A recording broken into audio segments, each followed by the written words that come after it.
afternoon, everyone, and welcome to the first installment of our new scholarly series, Toward a More Perfect Union. My name is Samuel Holliday, and I have the pleasure of serving as Director of Operations and Scholarship here at the United States Capitol Historical Society, and we're delighted that you've taken time out of your day to join us for this important discussion. And it's now my pleasure to introduce the President and CEO of the United States Capitol Historical Society, Jane Campbell. Jane? Thank you very much, Sam, and thank you for your work pulling this incredible series together. We decided that the society really had a responsibility to participate in the discussion that is going on in this country about our core values and how we have worked over generations to try to build a society that meets those core values as articulated by our founding fathers, and yes, they were fathers at that time, who wrote the Declaration of Independence and Constitution. And so what we have done is we have pulled together a series that begins today and goes through the beginning of May, focused on how Congress has either moved forward or not so far forward toward meeting the stated values of providing liberty and justice for all, full participation in our government. And so we start today with an incredible scholar who has written a book which really sets the stage. Dr. Yuval Levin has written a new book, which I will show to you because I had the opportunity to read it, called A Time to Build. Totally worth the time to read it. Yuval Levin is the Director of Social, Cultural, and Constitutional Studies at the American Enterprise Institute. He also holds the Beth and Ravenel Curry Chair in Public Policy. He's the founding and current editor of National Affairs, also the senior editor of the New Atlantis, and a contributing editor to the National Review. Dr. Levin served as a member of the White House domestic policy staff under President George W. Bush. He was also executive director of the President's Council on Bioethics and a congressional staffer at the member, committee, and leadership levels. He is a frequent guest on radio and television, known as a public intellectual. He has published essays and articles in numerous publications from the New York Times, Wall Street Journal, Washington Post, and Commentary. And we are so fortunate to have Dr. Levin with us today. So he will start our series by telling us how we need to respond to our institutions. What is the crisis? What is his perspective on how we got there? And more importantly, how we're going to get out of it. Well, thank you very much, Jen. I appreciate that. And I appreciate the opportunity to start this series. I'll do that by talking a little bit about what's gone wrong in our country in recent years and what we might be able to do about it. And then from there, we can build toward a sense of how Congress is connected to this problem and might be part of the solution too. And really how we each might be part of the solution where we are. That something has gone wrong in our time is pretty clear, but exactly what it is actually often isn't as obvious as we sometimes think or pretend. In a sense, we can say that we Americans are living through a social crisis. We can see that in everything from vicious polarization in our politics to culture war resentments to an upsurge of isolation and alienation and despair that has sent suicide rates climbing, that has driven an epidemic of opioid abuse.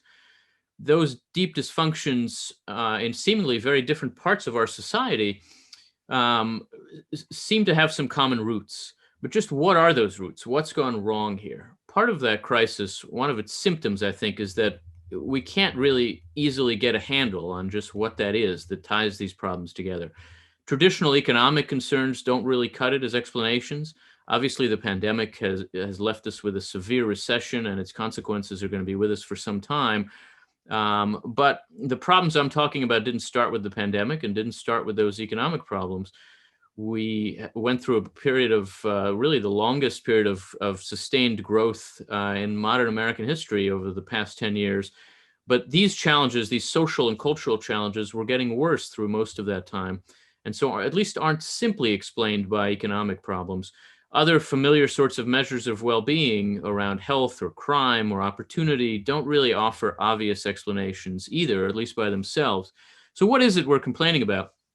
Some people actually argue that there isn't anything to complain about, or that the frustration and anxiety that people feel is itself the problem, that it's imaginary almost. Steven Pinker of Harvard takes these kinds of complaints to be just irritable gestures of self-indulgent ingratitude in America. In a recent book of his, he reviews mountains of data on wealth and health and safety and choice, and he concludes that things are great, and populist complaints on all sides of our politics are just detached from reality. But surely, public frustration is not just some kind of self-delusion, especially frustration that runs this deep and that has revealed itself in such a broad range of symptoms. The data that Pinker points to are not wrong, and neither are the encouraging economic indicators of the past 10 years, neither is the sense that our economy might bounce right back after the pandemic. But if these don't explain the kind of sentiments that reign in our national life now, then we should ask ourselves what those kinds of indicators might be missing or ignoring. Our usual measures of wealth and health and personal freedom don't really explain the problem we face, because those familiar indicators, as important as they are largely material and individual. They judge our well-being on our own, but none of us actually experiences well-being on our own. It is at the joints of society, at the places where we come together, that the trouble is really showing itself now. One way to put that is that many of the struggles that we face seem rooted in relational problems: loneliness, isolation, mistrust, suspicion, polarization. These are characteristic challenges of our time, and they're failures of sociality, you might say. They fall into a blind spot for our individualist culture. But then how do we explain a crisis of connectedness? There are people who argue that the trouble is philosophical, almost metaphysical, that liberalism has failed because it fails to offer a sufficient vocabulary for solidarity. There are other people who say that although traditional measures of growth and prosperity look fine, the problem is economic in a deeper sense. It's socioeconomic. They say that contemporary capitalism creates levels of inequality, for example, that make it impossible for people to feel like equal parts of a larger whole, or to believe in the legitimacy of our political and economic order. Other people say that there are external pressures like trade or immigration, or internal pressures like racism or identity politics that have left us unable to hang together. There's certainly some truth to all of these explanations. They all get at something important because they treat the human person as embedded in a larger whole, whether that's moral or social or economic, and they see that what's wrong has to do with the way in which we now live out that embeddedness. But I think they're still missing something crucial that I really want to focus on this afternoon. When we think about our problems in these ways, we tend to imagine our society as just a vast open space with people who are having trouble linking hands. And so we talk about breaking down walls, we talk about building bridges, leveling playing fields, but there's a missing step between joining together and recovering real belonging and trust and solidarity. What we're missing, although we too rarely put it this way, is not just connectedness, but a structure of social life, a way to give shape and purpose and concrete meaning and identity to the things that we do together. And if American life is a big open space, it's not a space filled with individuals. It's a space filled with these structures of social life. It's a space filled with institutions.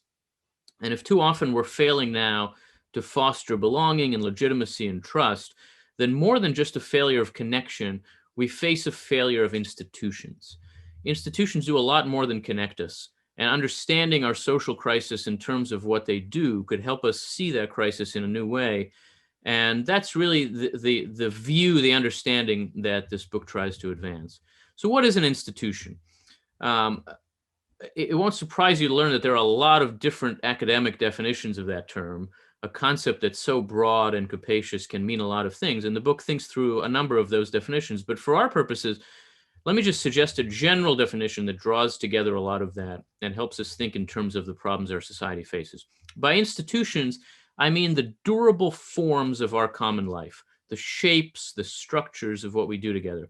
Some institutions are organizations. They have something like a corporate form, a university, a hospital, a school, a business, a civic association.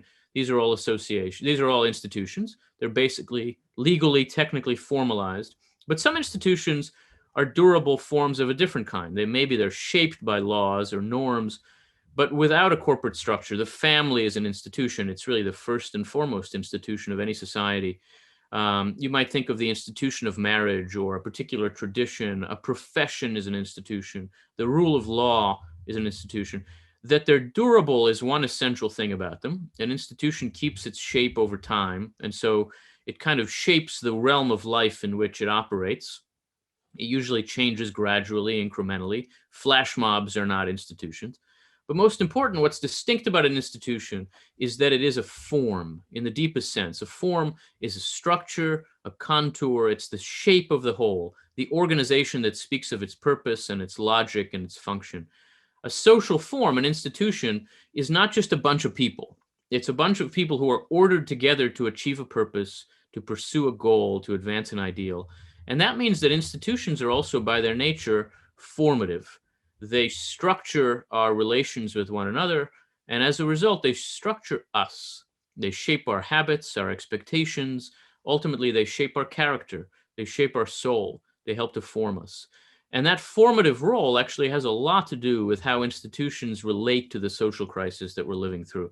So let me just say a word about that. When we think about the role of institutions in American life now, we might tend to think in terms of our loss of trust or confidence in institutions. That's a trend that we hear a lot about. It's kind of a cliche by now that Americans are losing confidence in institutions. And it's true. Gallup has kept track of what it calls Americans' confidence in institutions for a long time, in most cases since 1973. And the trend in those figures is really unmistakable. From big business to banks and the professions, to the branches of the federal government, to the news media and the academy, it's found that confidence in our institutions has been plummeting pretty consistently. In the early 1970s, 80% of Americans said that they had a great deal or quite a lot of confidence, for example, in doctors and hospitals. Last year, that figure was 37%. 40 years ago, 65% of Americans said they had a lot of confidence in organized religion. Last year, that figure was 39%.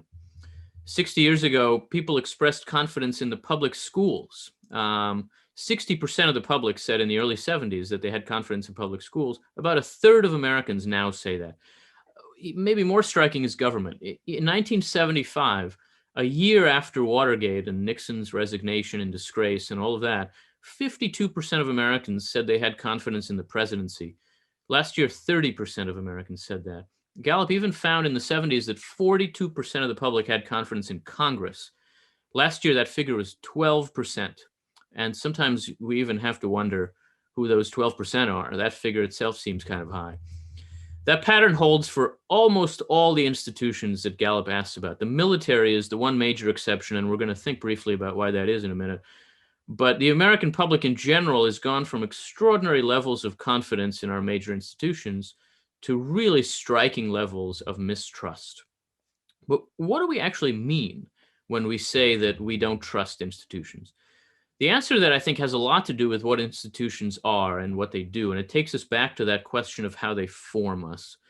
Every significant institution in our society performs some important task, maybe educating children or enforcing the law, serving the poor, or just providing some service, producing some good, meeting some need. It does that by establishing a structure, a process, again, a form for combining people's efforts toward accomplishing that task. And in the process, the institution also forms the people in it to carry out that task effectively and responsibly and reliably. It shapes them to be trustworthy. And that's one important thing that it really means to trust an institution. We trust an institution when it seems to have an ethic that makes the people within it more trustworthy. So we trust a political institution when it seems to take seriously some obligation to the public interest And it forms people in it to do that too. We trust the military because it values courage and honor and duty in carrying out the defense of the country, and it shapes men and women who clearly do that too. We trust a business because it promises quality and integrity, and it rewards its people when they provide those. We trust a journalistic institution, for example, because it has high standards of honesty and accuracy, and it seems to produce people who work that way and understand themselves that way. We lose faith in an institution when we don't any longer believe that it plays that kind of ethical or formative role, shaping the people in it to be trustworthy. Now, that can happen in a variety of ways. One way it might happen is just when institutions claim to enforce an ethic of responsibility, but plainly fail to do that, and instead end up shielding, empowering bad behavior. When a bank cheats its customers, or when a member of the clergy abuses a child, that's an obvious gross abuse of power, and it obviously undermines public trust in institutions. It's a familiar form of corruption, but it isn't new. There are plenty of examples of it in our time, unfortunately, but there are lots of examples of it in every time. And so it's not really a way of explaining exactly the distinct loss of confidence in institutions in our time. But another related but different way in which an institution can lose our trust is when it just fails to impose an ethic on the people within it altogether. When it doesn't even see that as its purpose. When the people in that institution no longer view it as a mold of their character and behavior, but just view it as a platform for themselves to perform on, to stand on and be seen, to raise their profiles. An institution like that seems not to be worthy of our trust, not so much because it's failed to earn it, but because it doesn't even seem to desire it, to seek it. And something like that, I think, has been happening to a lot of our institutions in recent decades in particular. When we don't think of our institutions as formative, but as performative, when the presidency and Congress are just stages for performative outrage, when a university is just a venue for virtue signaling, when journalism is harder to distinguish from activism, when a church becomes a political stage, then these institutions become harder to trust. They aren't really asking for our trust. They're just asking for our attention. And in our time, a lot of the most significant social and political and cultural institutions are in the process of going through that kind of transformation from mold to platform. The few exceptions to that, and again, the military is the most notable of these, the most unabashedly formative of our national institutions, prove that rule because they tend not to be losing the public's trust. They're the few institutions who aren't losing public trust because they've remained steadfastly formative. And a lot of the genuinely novel institutions of the 21st century, especially the virtual ones, the virtual institutions of social media, are inherently shaped as platforms, not as molds. And we don't trust them. It would be strange to trust a platform, and we don't. And that change of attitude, that decline in our expectations that our institutions would be formative, is at the heart of our loss of faith in institutions. And it's also in turn at the heart of our broader social crisis, because institutions understood as platforms rather than molds, as stages to perform on, rather than as shaping our character, are less able to offer us objects of loyalty, sources of legitimacy, and means of building mutual trust together. Examples of that kind of transformation from mold to platform are really everywhere around us now. And in a lot of cases, our institutions are being made into platforms, not just for any kind of performance, but in particular for a kind of performative virtue and performative outrage in our vast polarized culture war. In one institution after another, you find people who should be thinking of themselves as insiders, shaped by the distinct purpose and integrity of the institution that they're part of, instead operating as outsiders, displaying themselves, building their own personal brand. This is obvious in politics in a lot of ways, right? Is there any doubt that President Trump has seen the presidency as a stage for performative outrage, seen himself as a kind of performer acting on it, rather than an executive acting in it and through it? He spends a lot of his time talking to the government and not a lot of his time speaking for it. Is there any question similarly that members of Congress now too often run for office less to be involved in legislative work and more to have a prominent platform in the culture war, to become more visible on cable news or talk radio, to build a bigger social media following, and to use their elected office mostly as a platform, and often to complain about the very institution that they worked so hard to enter. They see that as what their voters want. And so they're always performing for a core partisan audience. Think about the parties. There are the two major parties now, really much more than two platforms for performance. Do they have much of a function other than displaying and elevating individuals, often narcissistic political actors? Do they even remember the role of the political party and what it's supposed to be in shaping the people within it and shaping the political arena? But we can look beyond politics too. Think about a profession. Think about journalism as a profession. Its institutional strength is its insistence on formative integrity, on a process of editing and verification that helps us to be sure that what it provides is reliable. But today, a lot of elite journalists constantly step outside of those institutional constraints and address the public directly on social media, on cable news, building their own personal brands on a platform rather than participating in the work of an institution. If you check in on Twitter right now, you'd find a lot of professional reporters effectively deprofessionalizing themselves. A lot of journalists who are inclined to complain about President Trump, for example, and how he's behaved in office might consider whether Trump's behavior relative to what the presidency is supposed to be might just be unnervingly similar to the behavior of a lot of political reporters relative to what journalism is supposed to be. They're both playing out a kind of self-indulgent celebrity version of the real thing. And in both cases, that makes it much harder for them to engage in the real work of their institution and makes it hard for other people to trust them. You can see that same pattern in the academy today. You can see the same pattern in some parts of American religious life, where institutions that exist to form and transform souls are being used instead as platforms for political theater, for culture war drama. You can see it in parts of of corporate America. We can find that pattern throughout American life. And that distortion of institutionalism amounts in practice to the great unasked question of our time. Given my role here, how should I behave? That's what someone who takes an institution that they're involved with seriously would ask. And a lot of the trouble facing our core institutions now could be described as a widespread failure to ask that question. Given my role here, how should I behave? As president or a member of Congress, as a teacher, as a scientist, as a pastor, as a worker, even just as a parent or a neighbor, what should I do here? I would bet that the people that you most respect these days seem to ask that kind of question before they make important decisions. And that the people who drive you crazy and who you think are part of the problem seem to fail to ask that question when they really should. That's one way to understand the transformation of our expectation of institutions, which has so much to do with the broader set of problems that our society is dealing with. That transformation has left a lot of Americans with a sense that our institutions can't be trusted, that they aren't in the business of earning trust. And that has left us short of sources of formation, belonging, legitimacy, social cohesion. That problem doesn't simply explain the social crisis that we're living through, of course, but it's one important factor behind it, and one that we're particularly likely to miss or to ignore because we just aren't very good at seeing institutions, at grasping what they're for.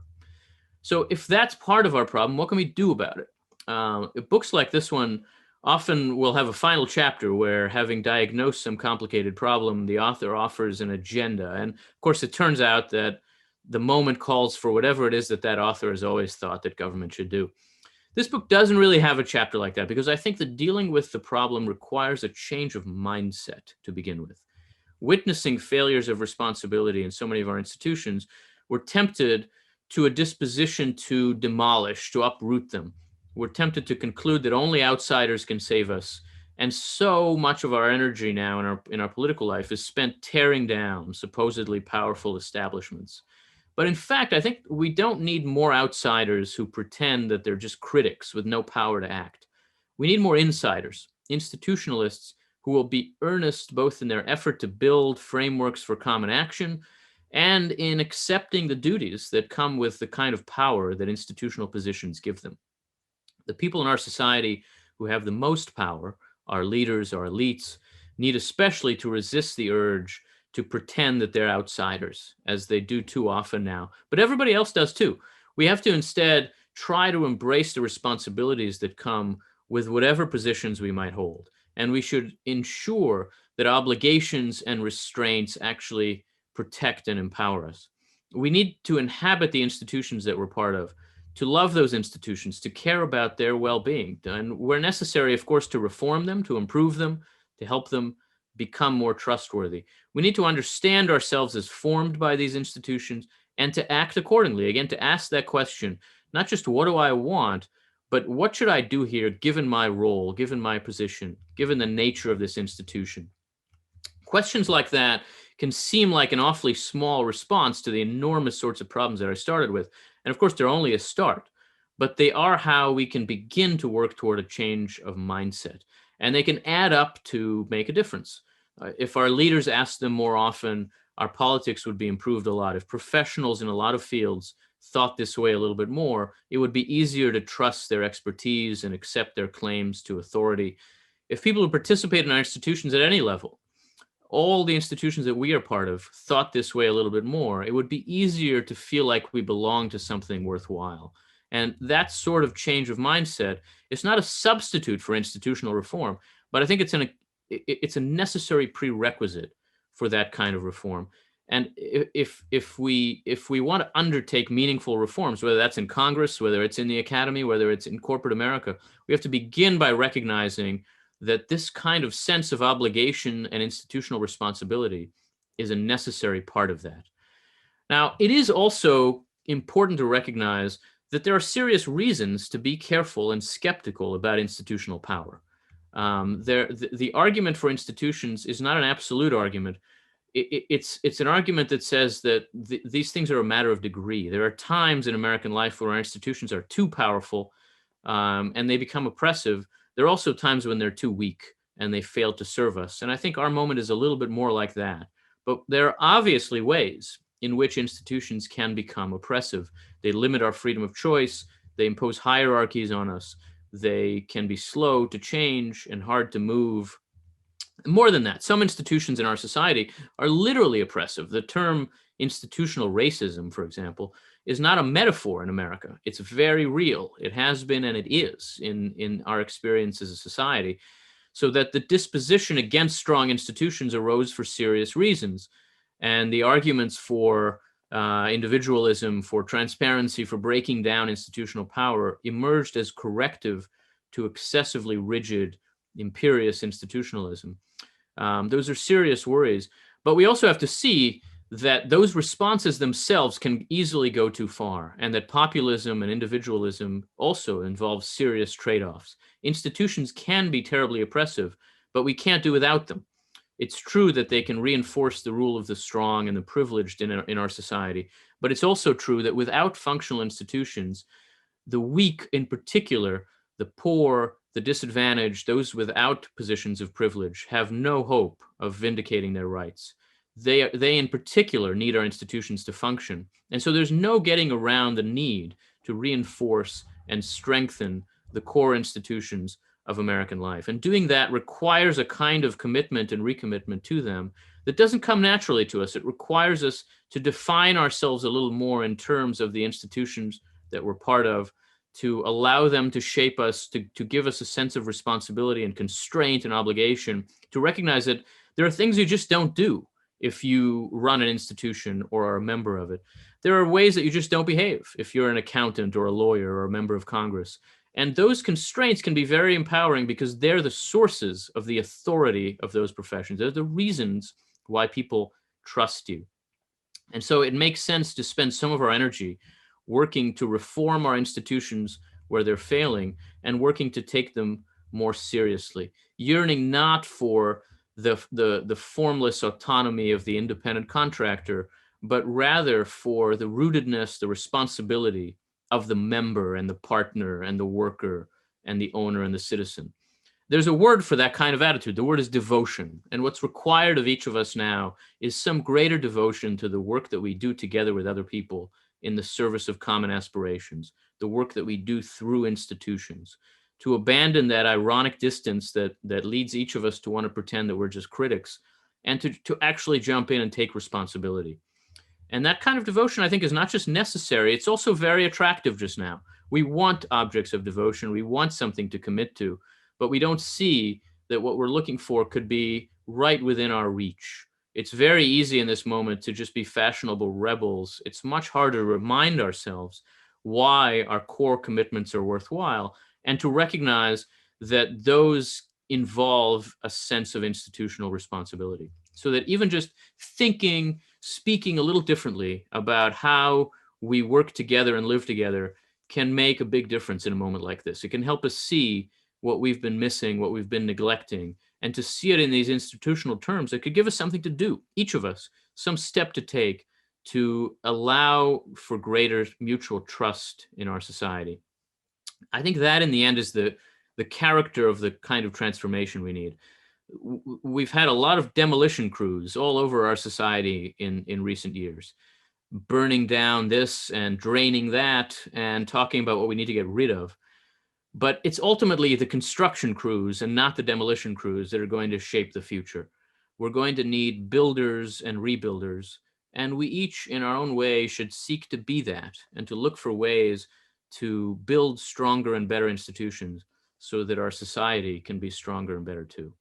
I'll end there, but that's the broad picture of how I think about these challenges. And of course, there are a lot of ways of thinking about our politics and Congress and other institutions through that lens that might help us see what can be done. Wow. Well, you've certainly given us a lot to think about, a lot to talk about. And I want to remind our listeners that this is the moment where you can begin to be part of this conversation by putting your questions into the Q&A box. So I will start with some questions that I have for you, Dr. Levin, as we move forward. This series, as we put forth, is really about recommitting to the institution of American government, and particularly of Congress. Yeah. That is, as the Capitol Historical Society, we believe that the Capitol itself is the temple of democracy, the symbol of what we try to do. And we take a look at our founding documents. If we go back to, even though the people who were the founders, yes, they were all men, they were all white, some of them owned slaves, and they still, even there in the Declaration of Independence, they said, we hold these truths to be self-evident, that all men are created equal, and that they have certain unalienable rights, life, liberty, and the pursuit of happiness. And if you look at then the Constitution, which was to try to set the government up, we're talking about we the people to form a more perfect union, establish justice, ensure tranquility, provide for the common welfare, and preserve and secure the blessings of liberty to ourselves and our progeny. Ourselves has now been gradually, over time, with a lot of struggle, interpreted to mean all Americans, not just the people who were there. I have my pin, which is the breaking the glass ceiling, in honor of the fact that we have now elected a woman vice president. Yeah. And think about it. We have entering into the White House next year, a Catholic, a woman of color, a teacher, a Jewish person, and a rescue dog. I mean, this is going to be a very different situation.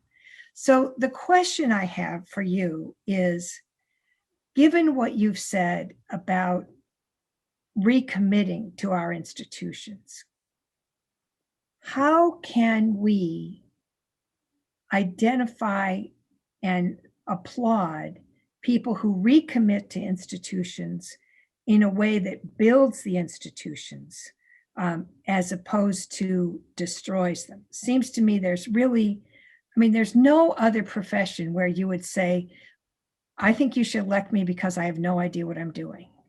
Would you go and get a brain surgery from somebody who says, I've never done this before, but I believe I know what I'm doing, I'm going to be great? No, you want an experienced brain surgeon who's going to do your surgery. And somehow we've gotten to the point where our political leaders, there's a value to having never been part of the system.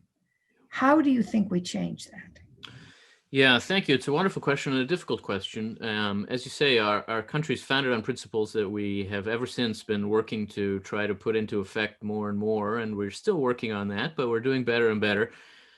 I do think that we face a challenge in a moment like this, a populist moment, we can call it, or a moment of frustration with our institutions, where people ask for power in order to express their frustration and rejection of precisely the institutions they're asking to run. You see this in Congress. It's really bizarre. I mean, a lot of members spend a lot of their time complaining about Congress, and cannot wait to get off the floor of the House or Senate, find a camera, and make their pitch about how terrible things are in Congress. And you just think, well, you are Congress. That's you. So what are you doing? But the incentives are very powerful for members to use the institution precisely as a platform, to basically see it as a way to say what their voters wish they could say themselves, rather than to use it as a means of making change, of changing society in such a way that addresses those problems that their voters are concerned about. And so increasingly, you do find members who see the institution as a platform, as a venue, as a way to elevate themselves. And a lot of the structural changes that we've made in Congress over time have actually encouraged that, unfortunately. For example, we began to advance notions of transparency in Congress in the 1970s for very good reasons and important reasons. The institution had become too closed. It had become the plaything of a few powerful committee chairs, generally Southern Democrats who were all men and who all agreed on just about everything, and who used Congress as their own arena. And opening it up, insisting on transparency, was a way of breaking their concentrated power. We've gotten to a place now where Congress is excessively transparent, in the sense that there are very few closed spaces where members can talk to each other, bargain, negotiate, none of which can be done in public. When you see people bargaining in public, you're probably watching a show. It's basically impossible to do. And so members need some inner space, some life for the institution that isn't about putting on a performance for the voters. And as every deliberative space in Congress has been transformed into a performative space, the actual work of the institution has been pushed further and further back, so that now the only place where you really can talk without cameras are the leadership offices at midnight before a government shutdown. And that's where decisions get made, because decisions are going to get made wherever that space is. I think members have to recognize that Congress, like any institution, needs an inner life, that their work isn't actually just about talking to voters. Their work is about reaching accommodations. It's about bargaining. It's about compromise. That's the structure of the institution. That's its purpose. That's its goal. And when they fail to see that and think of it only as a place to channel public frustrations, they fail to do their work.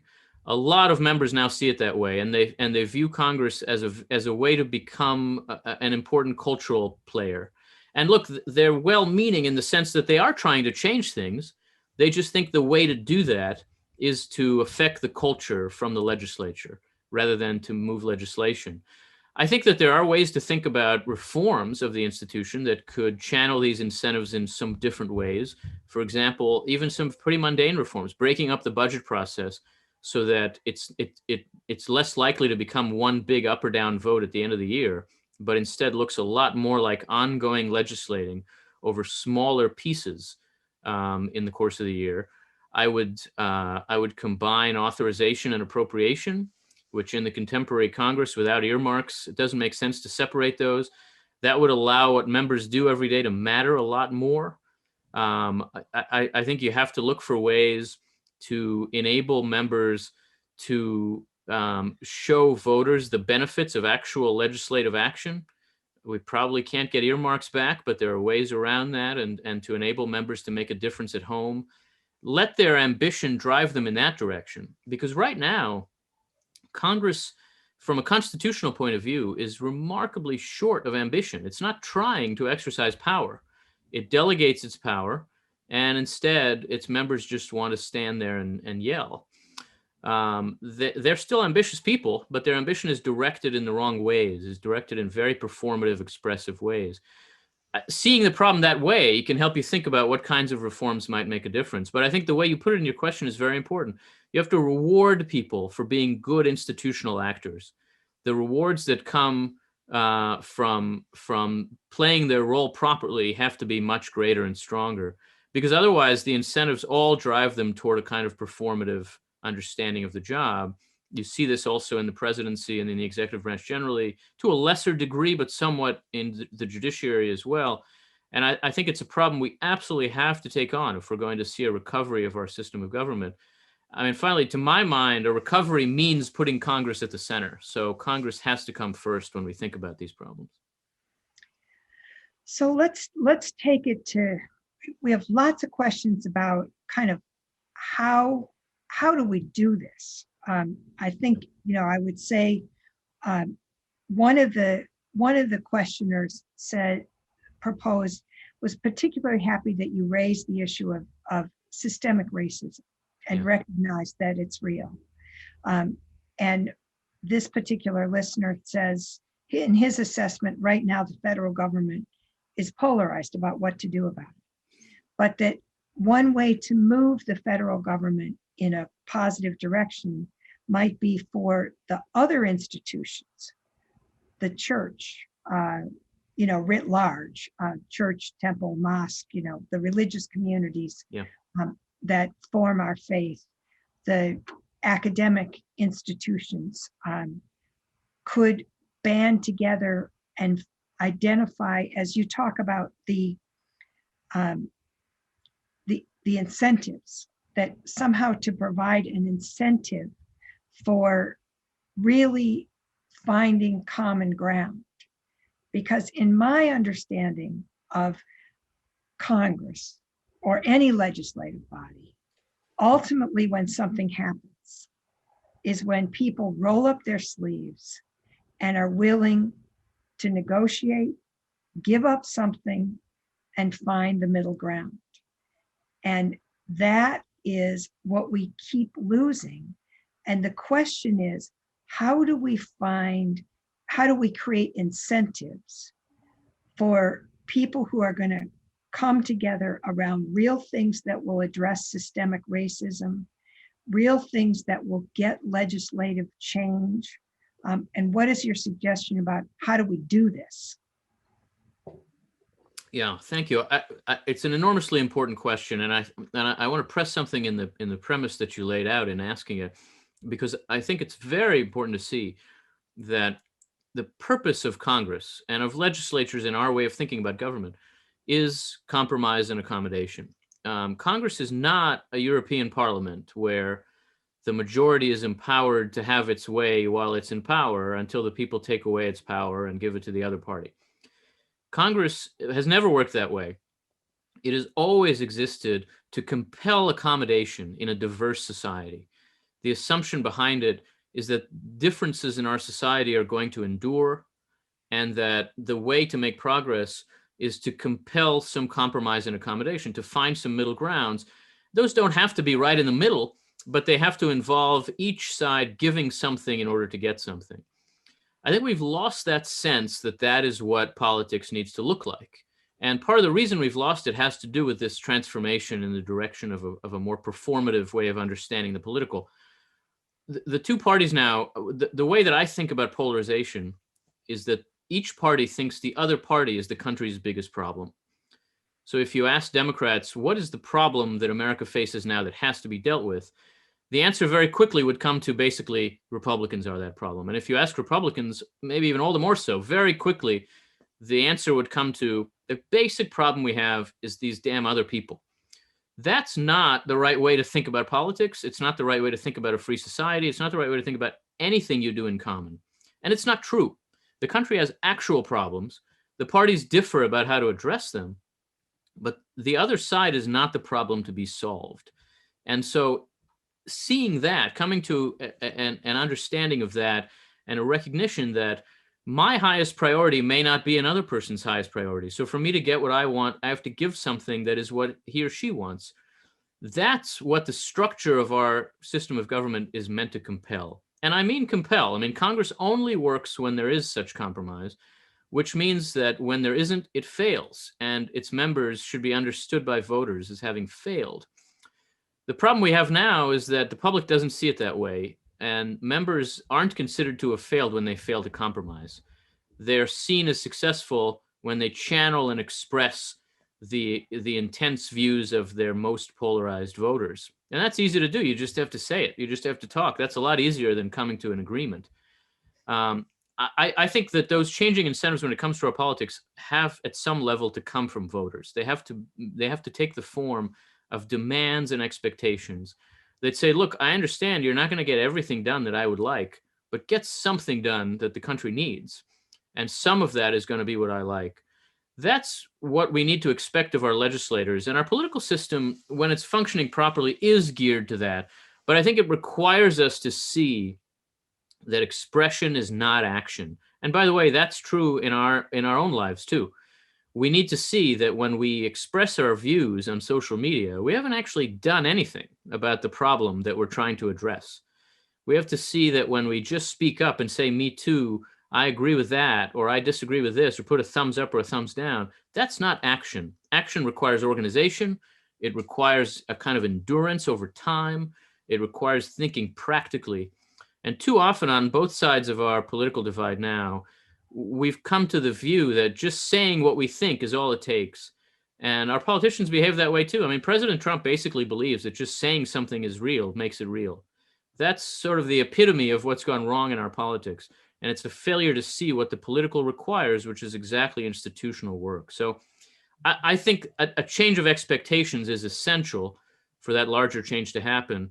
And institutional reform has to follow from that. We can certainly talk about some particular reforms, but I think it has to begin from that kind of change of attitude. Well, let's take that question about what are the facts. Yeah. There was a time where Walter Cronkite offered the news, and that was the facts, and the news was on for an hour, and people had generally the same set of facts. That's not the case anymore. So as we talk about how do we create incentives for actual accomplishment,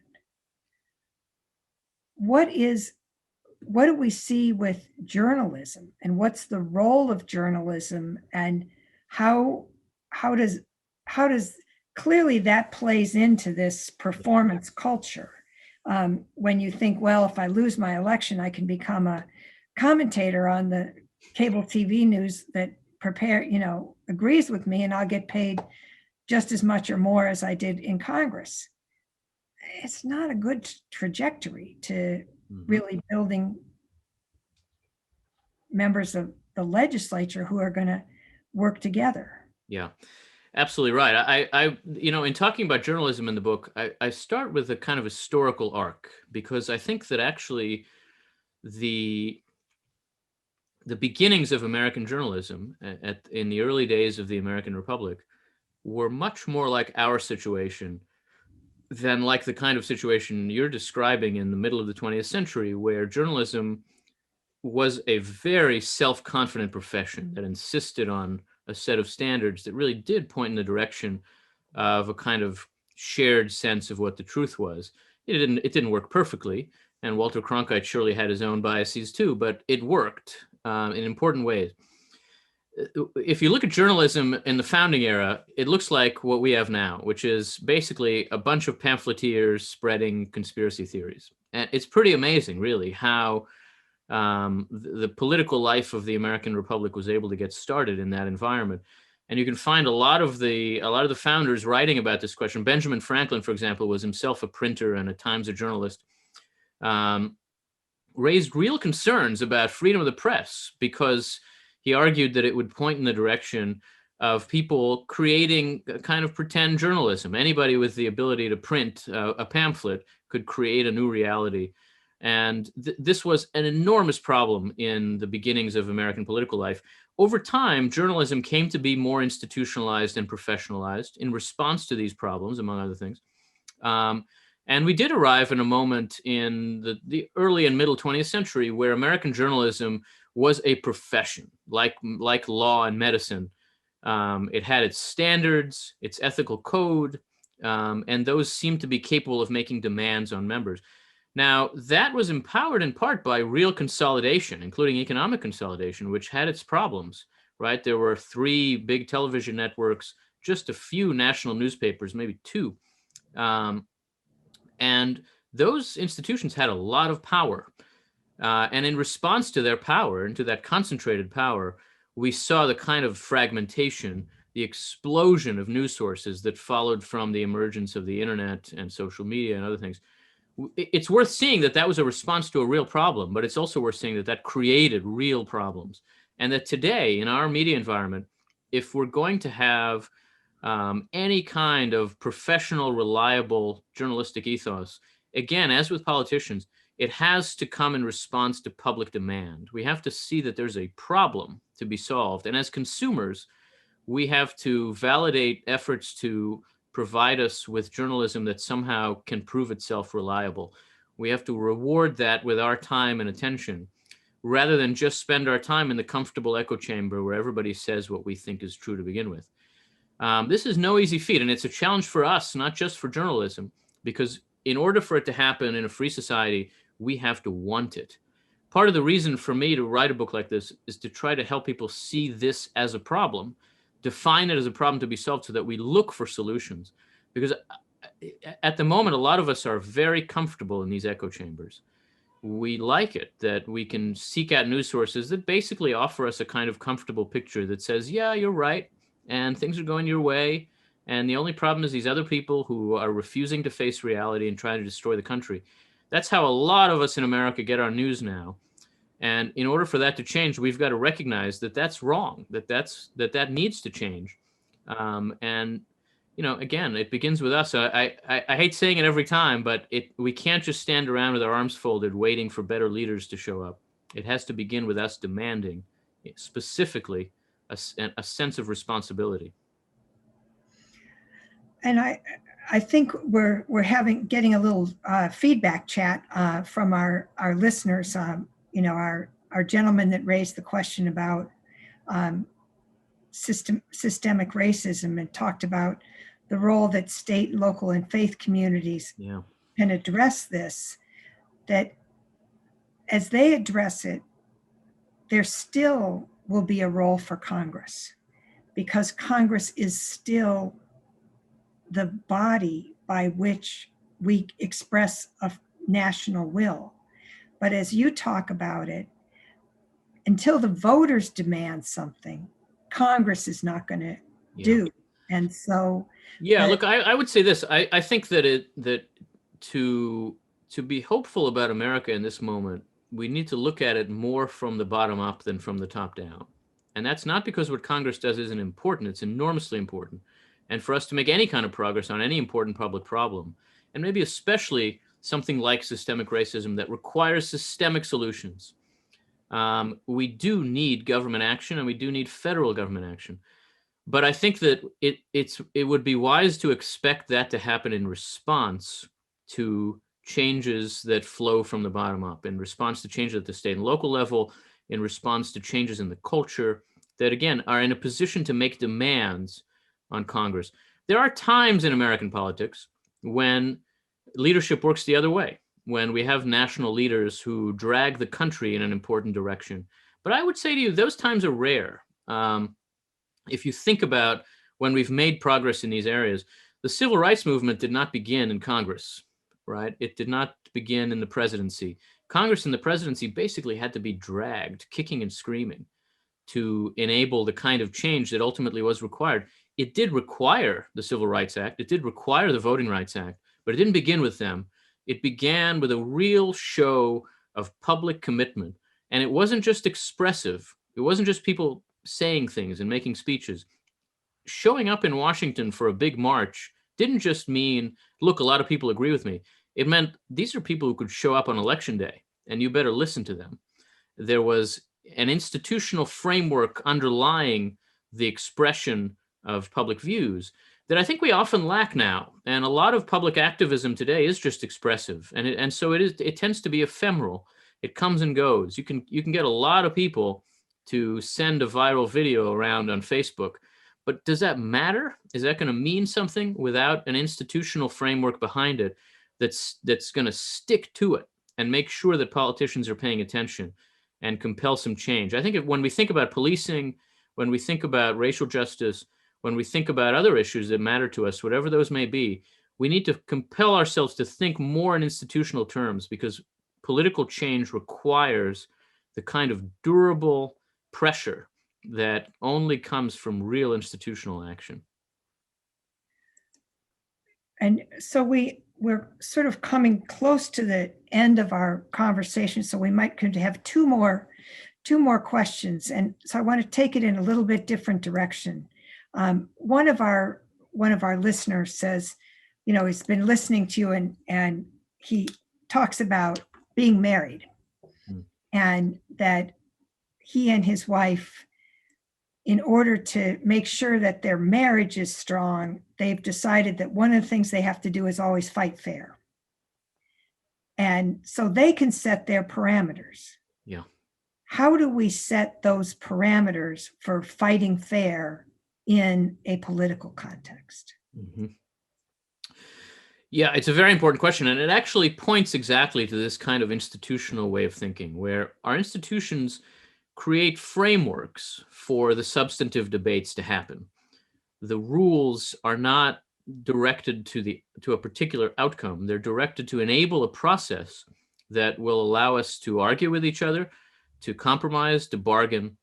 I think that means that the rules deserve our attention. It is worth focusing on the ways in which Congress functions, if we want to focus on Congress. It's worth focusing on the structure of committees. It's worth focusing on the budget process. It's worth focusing on the rules for floor action, who can move what. Not because we're political junkies and we're nerds who love this stuff, but because the substance is a function of the process. And to think institutionally means to care about structure, to care about process.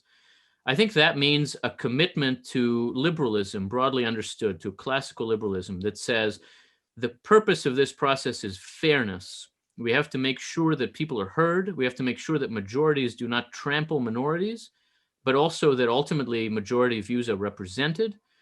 That's a very hard balance to strike. I think our constitutional system on the whole has proven to be pretty good at achieving that, but it can only be sustained by constant, careful attention, by not allowing narrow majorities to get away with blowing up the system, and by making sure that ultimately the process points toward accommodation and compromise, rather than pointing toward the empowerment of partisan differences.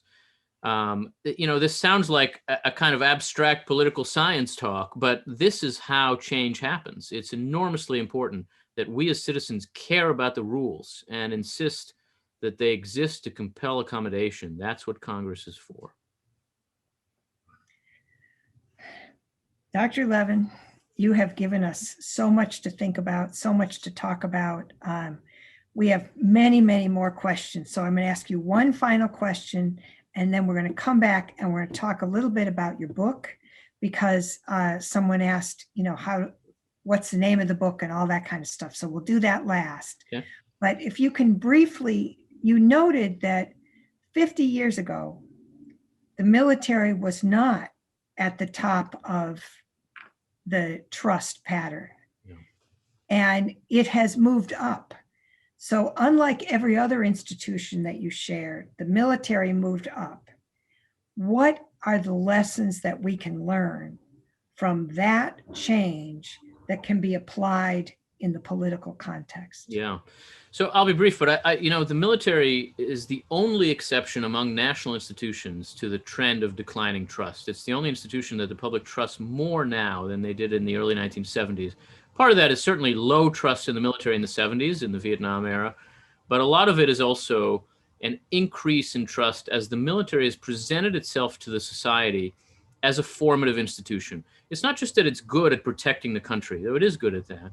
The military presents itself as taking men and women and turning them into soldiers and Marines and sailors, and that transformation is a human transformation. These become people who take a code of behavior and integrity more seriously. When somebody tells you that they went to Harvard, you might think, well, that's probably a smart person, I guess. They got into Harvard.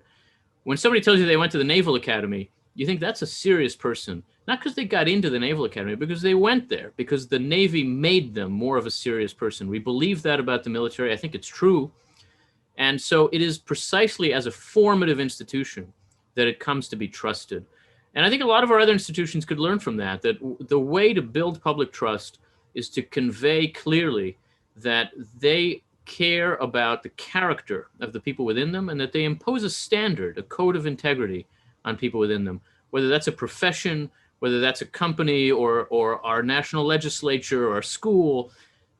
We're only going to trust it if we believe that it is in the business of making its people trustworthy. And a lot of our institutions are just not even trying to do that at this point. Well, there's a statement. So, Dr. Levin, this is the book. It's called A Time to Build. I got mine at the local bookstore. I believe in supporting independent bookstores, but I'm sure it is available wherever you buy your favorite book. We so appreciate you being with us and sharing your thoughts. We want to invite everybody to come and join us in 2 weeks as we deal with the second part of this, which is building institutional trust. One of the ways to build institutional trust is to demonstrate that institutions can change with the times. And there's probably, in 2020, the highlight of showing how institutions could change is the suffrage movement. That we had a government that for all too many years relied only on male participation. And so Rebecca Roberts and Lucinda Robb have come together and written a book called The Suffrage Playbook, which is not really just about the suffrage movement, although it is absolutely about the suffrage movement, but it is about a movement to effect institutional change that set up a set of behaviors and ways in which people could, make their claim on government. The suffrage movement was the first to have a march down Pennsylvania Avenue. Now we have marches down Pennsylvania Avenue for many things. The first to picket in front of the White House. The first to set up a series of what was then postcards. Now we think of it as Instagram and whatever else. And so Ms. Robb and Ms. Roberts are going to talk to us about this book as a guide to changing the world. So join us for that activity. Thank you, Dr. Levin. Thank you all for being here. We are coming on the Thanksgiving time. I want to remind all the members and friends of the United States Capitol Historical Society that we exist by virtue of the support we have from our members and friends. And one of the best ways you can support us is by buying your holiday gifts from our merchandise. We have commemorative merchandise, bookends made from the marble safe from the Capitol, beautiful ornaments, desk items. So please take a look at our website and do your holiday shopping in a way that also supports the Historical Society. Thank you very much. Thank you for being here. Thank you, Dr. Levin.